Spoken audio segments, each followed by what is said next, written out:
Amigos, buenas noches. Bueno, seguimos en estos días turbulentos.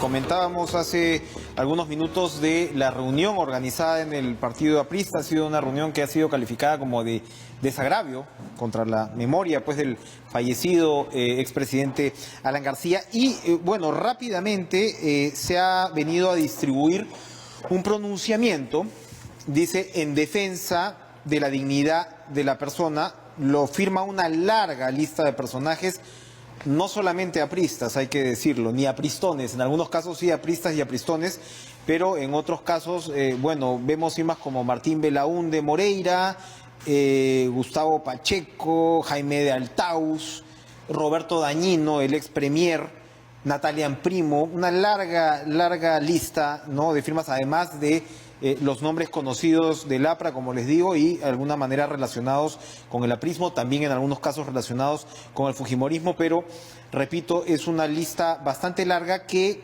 en el centro del comunicado dice: venimos presenciando un uso excesivo y arbitrario por parte de los operadores de justicia en la aplicación de la prisión preventiva, olvidándose que, como lo ha señalado el Tribunal Constitucional, citan los expedientes, y la Sala Penal Permanente de la Corte Suprema de Justicia citan este recurso de casación reciente de la Sala presidida por César San Martín Castro. Señala: el espacio de debate acerca del dictado o no de una medida de prisión preventiva es de naturaleza cautelar y no punitivo, por lo que no existe margen alguno, so pena de violar la presunción de inocencia, para afirmar y dar por establecido ningún tipo de responsabilidad penal. Más allá del juicio mediático y más allá de la gravedad de los cargos, los jueces deben recordar que tener ante sí a un procesado es interactuar en principio con una persona inocente, porque la protege la presunción de inocencia y que en tanto tal merece el tratamiento que corresponde esa condición. Bueno, en fin, señalan el caso de Alan García. Y esto sigue, por supuesto, en discusión, mientras los fiscales del equipo especial Lavajato se encuentran interrogando nada menos a Jorge Barata, que ha confirmado algunos puntos que ya conocíamos hoy, pero que mañana, creo yo, va a ser interrogado sobre probablemente la pregunta central en estos momentos, que es el caso de Luis Nava y Alan García. ¿Qué pasó con esta información que se había proporcionado antes de los sistemas encriptados, que se supone el propio Barata proporcionó, y que comprobaría que el exsecretario personal de Alan García, a quien hoy se ha ratificado la presión preliminar, recibió pues más de 4 millones de dólares de Odebrecht, de la famosa Caja 2. Es todo un debate complejo, va a seguir el debate en los próximos días y las próximas semanas seguramente. A Lula le han reducido la sentencia hoy en Brasil, esto está vivo en este caso y no va a cesar. Le damos la bienvenida al ex procurador, abogado litigante penal en la actualidad, Cristian Salas, con quien esperamos poder también entender un poco más de esta muy compleja situación. Cristian, un gusto verlo después de tiempo. Gracias, Enrique, por estar con nosotros. Gracias a usted por la invitación y con todo gusto para absolver todas las dudas a las que haya lugar. Quisiera comenzar con lo siguiente. De acuerdo con ese comunicado, como abogado y como ciudadano, la idea de la prisión preventiva, con este nuevo Código Procesal Penal, que ahora en julio cumple 13 años de vigencia, no es tan nuevo, fue que los procesos se lleven como regla con el procesado en libertad. Y muy excepcionalmente se aplicara medidas cautelares como la prisión preventiva cuando había gran riesgo de fuga o peligro de que puedan entorpecer la actividad de la justicia. Pero ojo, esto no tiene que significar que estamos contra la lucha anticorrupción. Son dos cosas diferentes. Manera, claro. O sea, todos como ciudadanos debemos tener claro que aquí en el Perú ha habido un alto nivel de corrupción a una escala terrible, a altas esferas gubernamentales y con un costo enorme. Y eso se tiene que investigar y sancionar a los responsables. Pero para eso existe lo que se llama el debido proceso. Y el debido proceso establece ciertas reglas. No puedes mandar a prisión preventiva, sin decir nombres, a una persona de más de 65 años que tiene enfermedades y que no genera ningún riesgo de fuga. No la puedes mandar a prisión, porque en ese caso el mensaje que lanzas desde el Poder Judicial, ¿cuál es? Me pareces culpable y te encierro. No, la prisión preventiva no es para eso. Es una suerte de sentencia adelantada, al menos en la percepción ciudadana. Lo que está proscrito y prohibido no solo en el Perú, sino a nivel internacional. Y nos pone como un país que no sabe manejar los procesos. Y ojo, esto a la larga podría generar incluso demandas contra el Estado en foros internacionales y demás, así que tenemos que tener mucho cuidado con eso. Ahora, ¿cómo, digamos, entender los cambios, porque lo que ocurre, sobre todo con los casos comentados, ¿no? O sea, los casos políticos, vamos a llamarlos así, porque tenemos otros donde tienes exfuncionarios directamente vinculados con coimas que de repente se amarran también con los casos políticos que tienen que ver con el Metro de Lima y demás. Pero la clase política a la cual Rafael Vela, el fiscal, ha aludido en entrevista al País, ¿no? Señala que se está criminalizando la actividad política y de hecho lo que está ocurriendo es que se está echando mano a esta suerte de hipótesis, de herramienta que te dice que efectivamente haber recibido aportes subrepticios de Odebrecht, que siempre los políticos han dicho eso no era ilegal en el país, ojo, ¿no? Pero que haber recibido este tipo de aportes configuraría, dada el origen ilegal, se supone, de estos aportes, una organización criminal. Entonces, eso entiendo yo facilita también en términos procesales que puedas llegar al tema de la prisión preliminar preventiva, porque son investigaciones además muy complejas, se habla pues de los famosos 36 meses y demás. Este tema de organización criminal asociada a la actividad política estaba contemplada en el código tal como usted lo está describiendo, que estamos hablando pues del 2004, ¿no? O sea, porque el Ministerio Público ha salido a decir, ojo, que eso está contemplado en el código desde el 2004. ¿Pero se pensaba para una situación como esta? No, porque la ley de crimen organizado es independiente al Código Procesal Penal y es la que recién, después de la dación del Código del 2004, recién establece estos plazos larguísimos de investigación y de prisión preventiva. El Código Procesal Penal al inicio contemplaba 9 meses de prisión máximo, pero cuando se da esta nueva ley de crimen organizado, se establecen esos plazos largos. Ahí es donde la pregunta cae, pero perfecta para el debate. Todos los casos que tenemos en procesamiento vinculados a Odebrecht constituyen casos de organización criminal, ahí es donde hay que tener mucho cuidado. Kuczynski, su secretaria, solo para citar un ejemplo, Kuczynski, su secretaria y su chofer. Eso es una organización de 3. Ahí es donde se le exige a la Fiscalía que tenga cuidado con las imputaciones. Son 3 personas que supuestamente han lavado activos, que todos en organización criminal de 3, esa es la organización criminal. Hay que tener muchísimo cuidado con las imputaciones y ojo, no solo en estos casos, porque hay una razonable posición que dice, no, se está debatiendo ahora el tema de los planteamientos de organización criminal y prisión preventiva porque se trata de la alta clase política procesada. No, estos cuestionamientos, Enrique, vienen de hace mucho, porque en el Perú hay una gran cantidad de personas procesadas que están presas.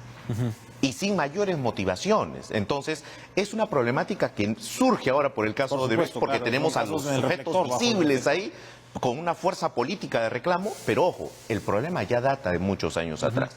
Entonces, hay que tener, ¿el mensaje cuál sería? Cuidado con las imputaciones por organización criminal, investíguese, procésese, pero cumpliendo las reglas. Otro de los puntos que toca el comunicado emitido por el Ministerio Público ayer, entendemos, además, la propia Zoraida Ábalos, la fiscal de la Nación, dijo durante la tarde que iban a evaluar el llamado a la reflexión del presidente Martín Vizcarra y podemos interpretar que este comunicado es una suerte de respuesta a ese llamado a la reflexión que también hizo Salvador del Solar, por cierto. Entonces, ahí se dice que de herramientas como el de la detención preventiva no hace distingo de las personas, sino que, bueno, está, digamos, lidiando o abordando casos muy complejos de criminalidad. Pero uno se pregunta si en realidad no debería hacer distingo entre esos casos, porque lo que estamos viendo ahora es una constante de preventivas, para centrarnos en estos casos políticos. Toledo está fugado, ¿no? Pero se pidió también, ¿no? Se pidió una medida así, pero en este caso vemos una coima pura y dura, ¿no? De más de 20 millones de dólares por una obra en específico. En el caso de Kuczynski, lo que yo veo hasta ahora es un conflicto de intereses. Conflicto de intereses por el cual, entre otras cosas, además renunció a la presidencia de la República, pero no sé si sacarse una consultoría por lo bajo, ¿no? O ayudar a que tu empresa saque una consultoría es lo mismo que haber recibido una coima de 20 y pico millones de dólares. El caso de Alan García, obviamente, pues no se puede responsabilizar a nadie por una decisión como el suicidio, pero él se pega un tiro en el momento que encuentran que efectivamente a su secretario personal le encuentran 4 millones de dólares aparentemente y se le pide la prisión preventiva contra él también. Entonces estamos hablando de casos muy distintos. No se está aplicando excesivamente una vara como para decir, no, aquí no se salva a nadie y estamos... o sea, al final la Fiscalía puede, sin quererlo, de repente, estar operando de manera política. Enrique. Para enviar el mensaje, todos por igual. Así es. No, bueno, lo que pasa es que tú estás dando en los puntos clave. Cada caso es diferente a otro. Eso hay que entenderlo. Y lo que un fiscal... Bueno, el fiscal está en la potestad de pedir las medidas coercitivas, pero lo que el juez no puede hacer, lo que los jueces de investigación preparatoria no pueden hacer es utilizar una especie de formato para aplicar la prisión preventiva a todos los casos vinculados a Odebrecht, porque ese es un craso error. Y entonces ahí van a haber algunos casos que sí ameritan la medida, pero otros casos, lo digo sin tener ningún vínculo de asesoría con, por ejemplo, Pedro Pablo Kuczynski, Muy donde importante no que lo aclare. esa medida. Entonces, ¿por qué es importante hacer esta aclaración y este pedido a las autoridades judiciales? Porque la lucha anticorrupción se puede desprestigiar y se puede politizar, y eso es lo que dicen algunos sectores políticos, se está criminalizando la política. Y esto es lo que lamentablemente muchos de los procesados que han huido utilizan como argumentos para señalar que hay una persecución política. Y cuando las autoridades políticas hacen mención a estos procesamientos, le cometen un craso error, porque le dan insumo a estas personas a que puedan plantear alegatos de persecución. ¿Cuáles son los prospectos de penas típicamente en este tipo de delitos? En estos casos tenemos imputaciones por colusión, que van entre 8 a 10, 12 años. Tenemos casos de tráfico de influencias, que son delitos pequeños, de 4 años. Tenemos casos de cohechos, que van de entre 6 a 10 años en su agravante, que son los delitos más recurrentes que se están imputando en estos casos. Entonces, pero aquí se presenta la otra figura, que es la figura de la asociación ilícita u organización criminal, que es una figura que te puede... Es harina de otro costal. Claro, que te coloca una pena bastante alta, que supera los 10 años, y es ese justamente tipo penal el que incrementa la pena, agrava el hecho, y es por ello que en las prisiones preventivas casi todos están con la imputación de organización criminal. En las conversaciones que he podido tener con un fiscal como Rafael Vela, por ejemplo, siempre, incluso cuando hay algún tipo de desacuerdo y demás, debo advertir que respeto su trabajo, me parece un fiscal profesional, él siempre me señala, mira, nosotros a veces podemos tener una estrategia agresiva en el tema penal, pero siempre dentro de los márgenes de la Constitución. Y al final, creo yo, el que interpreta esos márgenes es el Poder Judicial. Porque finalmente acá nos estamos centrando en los fiscales y bueno, en fin, son siempre figuras muy mediáticas, como lo fueron los procuradores en su momento y demás. Pero el que corta el jamón es el Poder Judicial. Así es. El fiscal, y eso hay que entenderlo bien para los ciudadanos que nos ven, el fiscal es una parte en el proceso. El fiscal es la parte investigadora, la parte acusadora, y frente a él tienes a otra parte, que es la defensa del procesado. Pero ¿quién es el que pone el equilibrio? ¿Quién es el que determina si lo que pide el fiscal es correcto o no, si está bien argumentado o no? ¿Quién es el que determina si la defensa logró desvirtuar lo que dice el fiscal? El juez. O sea, aquí la gran responsabilidad de conducir, de adecuar, de llevar correctamente el proceso, de controlarlo como lo dice el código, es del juez. El fiscal está en su función persecutoria y demás, pero sí se han dado algunos casos de prácticas no correctas de algunos fiscales, como fue, por ejemplo, en un caso puntual donde se estaba debatiendo la apelación de una detención preliminar. Se está debatiendo y la defensa dice, no corresponde la detención preliminar por los argumentos que vamos a plantear. Y el fiscal va a la audiencia y dice, ya no se resuelva la detención preliminar porque acabamos de pedir la prisión preventiva. Así que vámonos a debatir la prisión preventiva, cierren el tema acá. Esa es la otra, ya se ha convertido la preliminar en el paso previo a la preventiva. Y eso es incorrecto. Por eso es que en ese caso puntual, ¿qué pasó? Mantuvieron la detención contra uno, que fue Pedro Pablo Kuczynski, y a los otros dos los liberaron. ¿Te das los cuenta? otros dos miembros de la banda. Y esa posición de la supuesta banda. Sí. Y en esa situación, imagínate que el fiscal defensor de la legalidad parece que o no conocía las reglas del código o lo hizo a propósito para justamente mantener preso a los sujetos. Hoy, Ricardo, esas son malas prácticas. Hoy Ricardo Uceda le ha dado con palo esta sentencia que permite la preventiva de Kuczynski porque, entre otras cosas, señala que el fiscal, a pesar de que ya habían sido liberados la señora Kisik y el señor Bernaola, ha insistido con mantenerlos en este esquema que usted señala de organización criminal, porque si no los mantenía, el esquema se caía. Claro. Claro, no puede ser una organización criminal de uno. Claro, es imposible. Entre otras cosas. Pero digamos, esa es otra mala práctica. O sea, buscar a través de la prisión preventiva que alguien se asuste y empiece a simplemente decirle al fiscal, fiscal, yo te firmo lo que sea y me libera. ¿Es válido, es lícito como estrategia fiscal decir, bueno, yo le caigo a todo el mundo para ajustar y que en esta pesca de río revuelto al final yo pueda sacar información? ¿Eso es válido? No es válido, no es legal y tampoco es ético. ¿Cómo que no es legal? ¿Por qué? Porque el Código Procesal Penal establece que los colaboradores eficaces, las confesiones sinceras, los arrepentimientos son voluntarios sin presión alguna. Pero cuando tú le tienes la espada a Damocles o lo tienes preso y le dices, si no firmas este papel confesando, te quedas acá 36 meses, esa voluntad libre se alteró. Y eso es lo que puede peligrar en estos casos por algunos testigos con código en reserva o supuestos colaboradores. Porque se ha dicho que parte de la estrategia fiscal en el caso de Alan García con Barata consistía en tener sentado, detenido a Alan García y sus colaboradores mientras se realizaba este interrogatorio en Brasil. De lo que usted me está diciendo, entonces esto también podría ser interpretado como un mecanismo de presión contra el colaborador o el delator premiado de presión, Barata. De coacción, de intimidación, de amedrentamiento, y el código no lo permite. No se pueden aplicar a los procesados o a los testigos mecanismos que afecten su libre voluntad para declarar. Incluso el código establece que el procesado tiene el derecho a guardar silencio. Es ahí la importancia de eso. Otro caso de la tipología esta de la corrupción de la que estamos hablando es uno de los que ha confirmado Barata hoy en Curitiba, porque ha señalado, ha reiterado que Susana Villarán recibió $3 millones para la campaña por el no de la revocatoria. Anoche, donde usted está sentado, conversábamos con el alcalde Jorge Muñoz, que nos comentaba, entre otras cosas, de las complejidades que él ha recibido con estas obras ejecutadas por los brasileños. Tenemos el derbi, ¿no? Tenemos en fin, todo lo que iba a ser pues vía Parque Rima, que luego cambió de nombre, y como por ejemplo en el derbi se ha transformado en 3 obras, y esta es una obra prácticamente paralizada, porque le dijeron, según el alcalde Muñoz a Castañeda, que se podían hacer 3 obras distintas, digamos, por el precio de una. Y esto tiene que ver, esto va para atrás, porque recordemos que la comuna limeña, digamos que entregó su caja no tan chica, que era la de los peajes, a los brasileños por 40 años. Y acá se va encontrando que, al menos en el caso Villarán, podría haberse efectivamente dado una contraprestación, donde no se queda la cosa en la campaña, como el caso de Keiko Fujimori, por ejemplo, sino que te modifico las obras en el camino. ¿Cómo cambia, cómo vuelve más complicada la situación de Susana Villarán esta confirmación? Primero, sin duda, que ratifica lo que ya se tenía, que se sabía, ¿sí? No obstante, aquí estamos ante una figura que podría encajar, desde una visión fiscal, podría encajar dentro de un acto de colusión.